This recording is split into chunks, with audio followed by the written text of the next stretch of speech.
Breaking news, the NASCAR world is devastated tonight. Greg Biffle, one of the sport's 75 greatest drivers of all time, and his family have died in a plane crash in Statesville.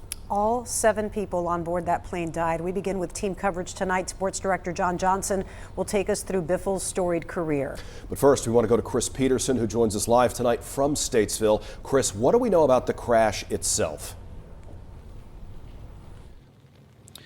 Well, Kenny, it's unclear what led to the crash here at the Statesville Regional Airport, but what we do know is that a private jet owned by retired NASCAR driver Greg Biffle crashed shortly after takeoff. We are told that Biffle and 6 others were on board the flight at the time. Flight tracking data shows the jet took off at 10:06 this morning. Within minutes, the jet turned around and attempted to land, but crashed at the east end of the runway. The FAA has confirmed that 7 people were on the Cessna C550. State Highway Patrol also just confirmed that information and said they have to wait for final identifications from the medical examiner. That is the initial belief, is that Mr. Greg Biffle, from visual people identifying him entering the plane along with immediate family members, yes. The NTSB says it is sending a team here to Statesville and should arrive sometime this evening.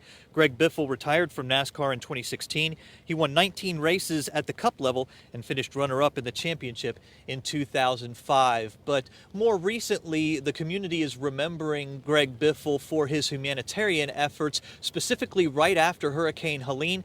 He flew his personal helicopter into areas unreachable due to the roads being washed out by the storm, and helped folks who were stranded and delivered supplies.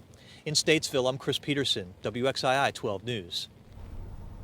Chris, thank you. And as we mentioned, Greg Biffle was named one of NASCAR's 75 greatest drivers. Sports director John Johnson continues our team coverage now live in studio with a look back at his life on the track. John, he had a fabulous career, didn't he?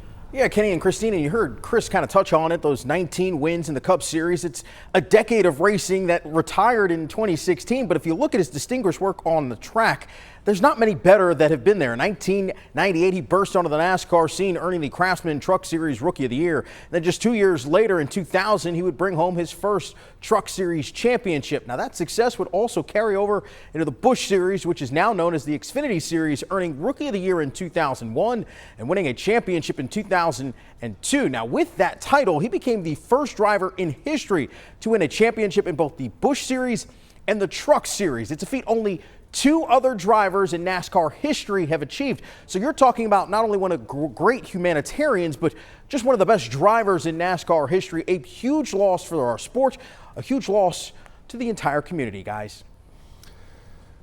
Okay, thank you, John. Appreciate the perspective. The families of those lost in today's crash issued a joint statement confirming their deaths. It reads in part, "We are devastated to share the tragic news of the passing of one of our founding board members, Greg Biffle, his wife, Christina, daughter, Emma, son, Ryder, and 2 additional souls in a horrific plane crash in Statesville this morning. Each of them meant everything to us, and their absence leaves an immeasurable void in our lives." NASCAR also released a statement following this morning's events. It reads in part, quote, "Greg was more than a champion driver. He was a beloved member of the NASCAR community, a fierce competitor and a friend to so many.